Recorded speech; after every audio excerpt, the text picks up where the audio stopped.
May I play for food? The soft voice of a 12-year-old broke the silence in the grand lobby of the Continental Hotel. Conversations froze, and eyes turned toward a young black girl standing at the entrance of the city's most exclusive charity gala. Her name was Amelia Washington. She clutched a worn backpack to her chest, her clothes simple and a little too big for her small frame. But her gaze was fixed firmly on the shining grand piano under the chandeliers. Whispers spread quickly. "Where did this child come from?" murmured a woman in pearls. "Where's security?" another added sharply. The event was meant to raise money for underprivileged youth, a bitter irony, considering Amelia had been moving between shelters all week. She had overheard staff talking about the gala earlier and, on instinct, walked inside. Soon, Victoria Sterling, the wealthy organizer, approached. At 45, she carried herself with the polished arrogance of someone born into privilege. Smiling thinly, she said, "Sweetheart, this isn't the place for you. There's a McDonald's nearby." But Amelia held her ground. "I just want to play," she said firmly. "One song, for a plate of food." The crowd chuckled. "She thinks she can play," a man in a navy suit scoffed. "Children like this don't even know a middle C," sneered another. Yet Amelia didn't flinch. Her posture was calm, steady, and filled with a quiet dignity far beyond her years. At the back of the room, Dr. Robert Chun, a respected pianist, watched closely. He noticed the way Amelia's eyes locked on the piano, with reverence, even recognition. He stepped forward. "Victoria," he said, "maybe we should let her try. This event is about supporting talent, isn't it?" Victoria gave a cold laugh. "Oh, Robert. Look at her. Kids like this never touch a piano, let alone learn to play." What no one knew was Amelia's secret. For the first 8 years of her life, she had lived with her grandmother, a gifted pianist who never received recognition because of the color of her skin. Amelia's grandmother had been her first and only teacher. When she passed away, Amelia was left with grief, foster care, and a talent she barely understood. As the crowd mocked her, Amelia's fingers moved slightly, as if tracing an invisible keyboard. It was a habit she used to calm herself when life felt unbearable. And at that moment, no one realized that her small, simple request would silence the entire room, expose its prejudice, and reveal a gift that could not be ignored. Victoria crossed her arms, smirking. "Fine," she said in a theatrical voice. "If you're so determined, let's make a little deal. You may play, but only with a few conditions." The crowd leaned in, sensing that something cruel was about to happen. Victoria thrived on moments like this, when she could humiliate someone while basking in the attention of her wealthy friends. "First condition," she said, raising one polished finger. "You will play only one song, and we will choose which one. Second condition, if you play well, I'll buy you a full dinner. But," she paused for effect, smiling coldly, "when you fail, you must leave immediately and never disturb respectable people again." A woman in the back whispered, "How heartless!" But her words were drowned by the approving laughter of others. Amelia didn't flinch. Her eyes stayed on the piano. In her mind, memories blended with the present. She could almost hear her grandmother Betty's voice. "When people try to bring you down, let the music speak. Music never lies, and it knows no prejudice." "I accept," Amelia said firmly. Dr. Chun studied her closely. Something about her confidence unsettled him. After decades of judging pianists, he trusted his instincts, and something told him this girl was special. "Perfect," Victoria clapped mockingly. "Now for the music." She looked around for the cruelest challenge. Her gaze landed on James Morrison, a bar pianist known more for his arrogance than his skill. "James, dear, what piece should she play?" James smirked. "Beethoven's Für Elise. Everyone tries it. If she knows anything at all, she should manage it." The choice triggered laughter. Für Elise was mocked as a beginner song, but professionals knew it demanded true skill to play flawlessly. To the crowd, it was the perfect trap. "Excellent," Victoria said. "A song every child learns on their first day of piano. No excuses for failure." Amelia nodded quietly and walked to the instrument. Each step was calm, deliberate, so calm that a few in the crowd felt uneasy. A 12-year-old shouldn't carry herself with such poise while facing public humiliation. She adjusted the bench to the right height with practiced precision, then sat with her back straight and hands hovering gracefully above the keys. Dr. Chun shivered. Those were not the movements of a beginner. But Victoria sneered. Look at her. She doesn't even know how to sit. Clearly, she's never touched a real piano. The crowd chuckled, but Dr. Chun saw what they didn't. The posture, the bench adjustment, the poised hands, these were signs of training. Years of it. Meanwhile, Amelia's mind filled with memories. Her grandmother, Betty Washington, had once been one of the first black women to audition for the city's conservatory in the 1960s. Her talent had been undeniable, but doors were slammed shut by prejudice.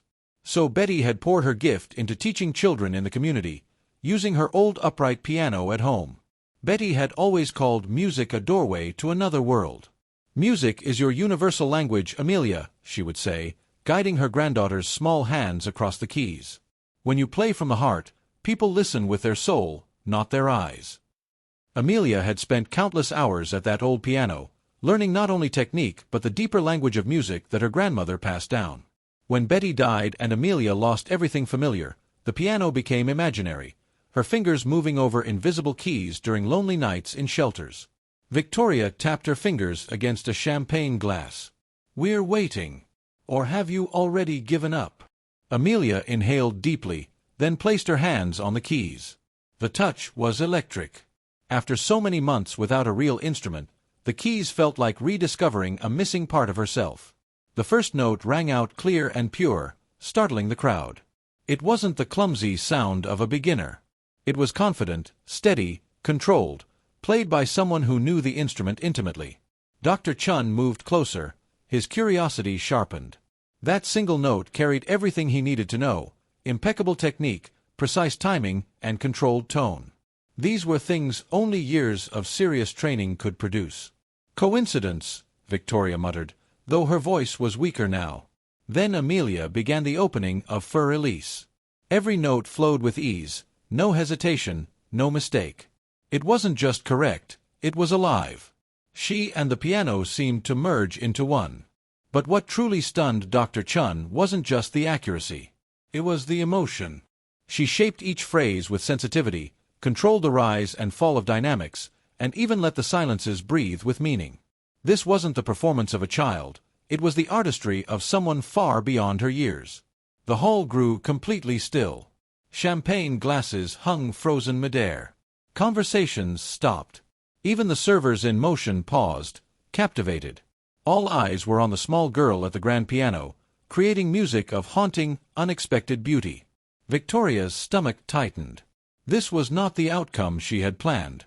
What was supposed to be a public humiliation was now unraveling, slipping out of her control. And as Amelia played, lost in the music that seemed to pour through her like a force of nature, one unspoken question began to form in every mind in the room.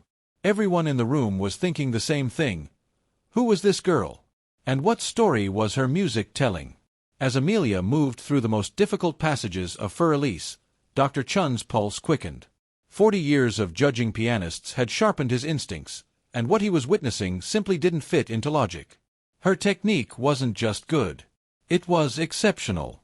The descending arpeggios, which even advanced students struggled with, rolled from her fingers like flowing water. Every note carried weight. Every pause felt deliberate. And her use of the pedal was flawless, controlled with the precision of a concert pianist. "This is impossible," Dr. Chun whispered, stepping closer. The atmosphere in the hall had shifted. The chatter was gone. Waiters had stopped serving. All attention was on the girl at the piano, as if the gala had transformed into a world-class performance. Sensing the shift, Victoria panicked. She raised her voice. She must have memorized this from YouTube. Kids these days copy anything online. But even she heard how hollow it sounded. This wasn't imitation. This was artistry. What Amelia played was not just technically accurate, it was deeply human, rich with emotion. Dr. Chun had seen countless prodigies in his career, 5-year-olds playing Mozart, teenagers tackling Rachmaninoff. But rarely had he seen someone so young perform with such a balance of technical mastery and mature expression, especially under such unlikely circumstances. Amelia reached the climax, when the familiar melody of Für Elise returns with force. Her hands danced across the keyboard as though they had done so thousands of times before. This wasn't luck, nor a trick. It was the product of endless hours of practice and an intimacy with music that could not be faked. Through the notes, memories came alive. Amelia could almost hear her grandmother Betty's gentle instruction. Music isn't just about the right notes, my dear. It's about telling your story through them. Betty Washington had been more than a teacher. She was a visionary. Born in 1940, she grew up in an era when black pianists were barred from conservatories and prestigious stages. Instead of surrendering, she transformed her small home into a sanctuary of music, where children from her neighborhood learned that classical music belonged to them too. "The world will try to tell you certain things aren't for people like us," Betty used to say. "But music knows no color, no poverty, no limits," Betty often reminded Amelia as she gently adjusted her posture at the piano. "It only knows truth." For 8 precious years, Amelia soaked up everything, not just technique, but a philosophy of music. Betty taught her that each composer spoke a different language. Chopin expressed longing, Beethoven told of struggle and victory, Mozart shined with joy and clarity. Most importantly, Betty made sure Amelia understood that her own voice in music mattered just as much as theirs. When Betty died suddenly of a heart attack, Amelia didn't just lose her grandmother, she lost her world. The foster care system pulled her away from the piano, away from music, away from the very thing that gave her life meaning. For 4 long years, the only place she could play was in her imagination, tapping invisible keys in the cold corners of shelters. And yet, in this moment at the Hotel Continental, everything came flooding back. Every lesson, every gentle correction, every word of encouragement from Betty seemed to flow through her hands as though no time had passed at all.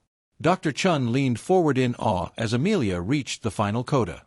Her control of the dynamics was breathtaking, starting with a whisper-soft pianissimo, swelling into a proud forte, then retreating again to the delicate quiet that began the piece. It was the kind of interpretation that usually took decades to master. "Please tell me you're seeing this too," Dr. Chun whispered to a fellow professor standing nearby. "This isn't just talent. This child is a phenomenon." Across the hall, Victoria Sterling felt the ground shift beneath her feet. What she had staged as a cruel humiliation was unraveling into its opposite. Instead of confirming her prejudices, Amelia was forcing everyone to confront uncomfortable truths about class, race, and merit. "This has to be a trick," Victoria muttered under her breath to her companions. "No one learns piano like that out of nowhere. She must have had expensive lessons hidden somewhere." But even as the words left her mouth, she knew they sounded desperate. What Amelia was showing couldn't be bought. It wasn't polish or privilege, it was soul. It was lived struggle, hard-won resilience, and a depth that no amount of money could manufacture. Then came the last chords of Fur Elise. Amelia played them with such tenderness that several guests forgot to breathe. When the final echo faded into silence, she let her hands hover above the keys, unwilling to sever the invisible thread connecting her to the piano. At last, she turned slowly to face the audience. The timid girl who once begged for scraps was gone. Sitting in her place was a young artist who had just claimed her place in the world, through the undeniable power of music. Dr. Chun broke the silence first, his hands rising in applause. Applause began softly, hesitant at first, like distant thunder rolling across the horizon. Then it grew louder, stronger, until the grand hall of the Continental Hotel shook with genuine acclaim. Guests who had come expecting a spectacle of humiliation now found themselves swept into a standing ovation. Victoria looked around, her chest tightening. What she had planned as a moment of ridicule had transformed into a triumph. Worse still, she could see it in their eyes, the unsettling realization spreading among her peers. If we were so wrong about this child, what else have we been wrong about? Amelia remained calm on the bench, soaking in the applause like rain after a long drought. But inside, something shifted. Not pride, not arrogance, something deeper. A quiet understanding of her own power. She had proven her worth, but she also knew this was only the beginning. Dr. Chun stepped forward, his face lit with both admiration and a scholar's curiosity. He lowered his voice when he reached the piano. "Child, may I ask, where did you study? Whoever trained you must be remarkable." Amelia met his gaze, her eyes carrying the weight of 4 difficult years. "My grandmother taught me," she said softly. She told me music was the one thing no one could ever take from me. Her words struck Dr. Chun like a thunderclap. No conservatory, no elite tutors, only a grandmother's love and guidance. It shook the very foundation of what he believed about talent and greatness. This girl, sitting before him at 12 years old, had just rewritten his understanding of what true artistry meant.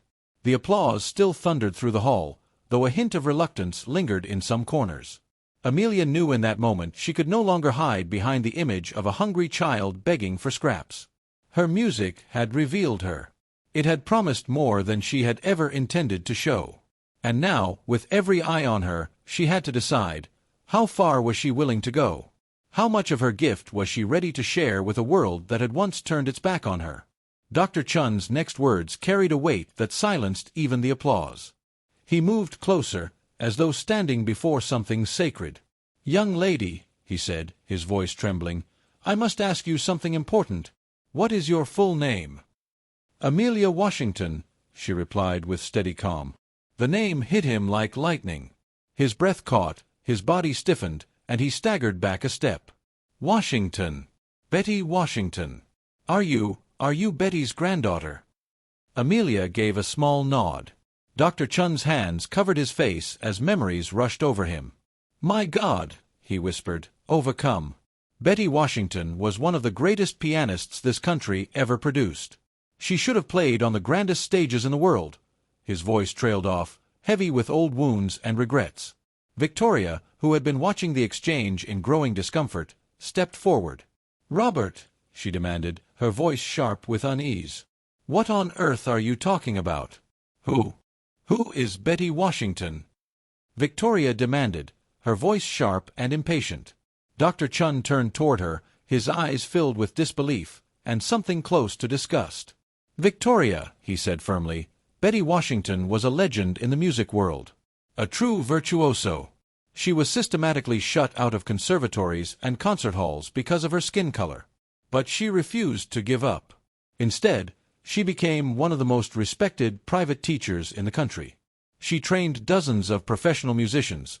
People still talk about her today." A ripple went through the crowd. Some of the guests whispered to one another, realizing they had heard the name before, in music circles or from friends who had studied piano. Betty Washington was spoken of as the kind of teacher who could take any dedicated student and shape them into something extraordinary. "That was decades ago," Victoria shot back, her voice growing sharp and defensive. "Even if that story is true, it doesn't change the fact that this girl is homeless, begging for money at a private event." It was then that Amelia rose from the piano bench. For the first time that evening, she allowed her real self to step forward. The shy, hesitant child vanished. In her place stood a young woman radiating dignity so powerful that several in the room instinctively drew back. "Miss Sterling," Amelia said, her voice steady and strong, "you are right about one thing. I shouldn't be here tonight." She paused, letting the silence press in. "I should be at Carnegie Hall in New York, preparing for my recital next week." The entire hall froze. The weight of her words sank like stone into water. "My name is Amelia Washington," she continued, every word deliberate. "I am the youngest classical pianist ever admitted into Juilliard's Young Artists program. And I am also the current national champion of classical piano for performers under 15. Gasps rippled through the audience. A few hands went to mouths in disbelief. Victoria's face paled. She could almost feel the ground sliding away beneath her feet. "The reason I came here tonight," Amelia said, her eyes sweeping the room, "was not because I needed food or money." Dr. Chun, his mind racing, suddenly remembered a conversation he had heard weeks earlier. "The documentary," he whispered. "You're the one making the documentary." Amelia nodded, calm as ever. "Yes. I'm working with PBS on a project about prejudice and access to the arts. My producer suggested I attend charity events like this one, disguised as a girl without resources, to show how the privileged truly treat those they see as beneath them." The revelation dropped like a bomb. Victoria's knees nearly buckled. Her skin went pale, her throat dry. You're filming us," she stammered. "Hidden cameras," Amelia confirmed, her tone cool and unshaken. "High-definition audio and video," Amelia said firmly. Everything that happened here tonight has been recorded for national broadcast. Victoria's eyes darted around the room, searching frantically for hidden cameras, for any sign that this was some kind of cruel trick. "That's illegal," she snapped. "You can't film us without our consent." "Actually," Dr. Chun cut in, his voice heavy with grim satisfaction, "you all signed image releases when you purchased your tickets. It's written clearly in the fine print that this event could be recorded for documentary purposes." He gave a thin smile. "I suspect no one bothered to read it." The crowd erupted into uneasy whispers. Several guests fumbled for their tickets on their phones, scrolling anxiously, realizing too late that he was right. The panic in the room was palpable. "The first part of the documentary," Amelia continued, her voice calm and steady despite the chaos around her, "will focus on how talent and potential are overlooked simply because they don't come packaged in ways that fit privileged expectations. The second part will reveal how so-called defenders of the arts behave when confronted with real artistry from unexpected places. All I did was record your true behavior when you thought no one was watching." Dr. Chun stepped closer, his tone now respectful. "And what do you plan to do with these recordings?" "The full documentary will air nationwide next month," Amelia explained.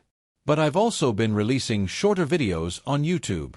My last piece, filmed at a similar gala in Boston, has already reached 2.5 million views." She let her words sink in. People care about this, especially when hypocrisy is exposed. When those who claim to be virtuous show their true prejudices. A stunned silence spread through the crowd. Every guest understood the weight of what Amelia had just revealed. Within days, millions of people would see their behavior. Their names and faces would forever be linked to elitism and cruelty. "Mrs. Sterling," Amelia said directly, locking eyes with Victoria, "you spent this entire evening telling me people like me don't belong here. That we have no value, no talent, no right to stand in spaces like this. Well, tomorrow, the world will see exactly who you really are." Victoria opened her mouth, but no words came.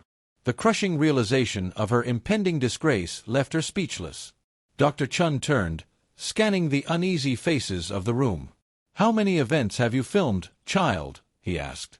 "This is the 12th, Amelia answered without hesitation. "And it's always the same story. People who say they value art and education, yet judge and dismiss talent the moment it doesn't look like them." Amelia turned to Victoria one last time.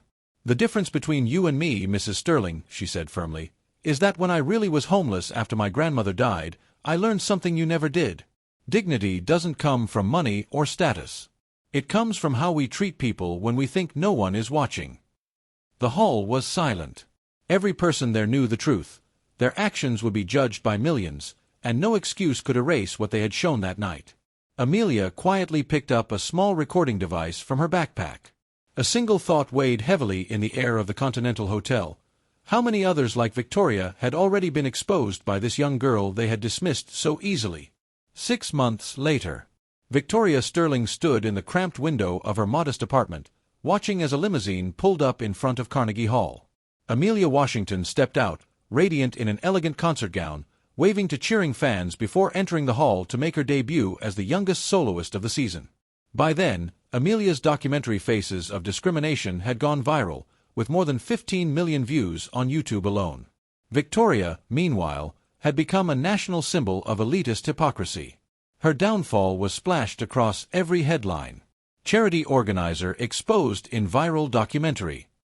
She lost her position in every cultural organization, her events company collapsed, and she now worked as an assistant in a small law firm, struggling to rebuild a reputation that was gone for good.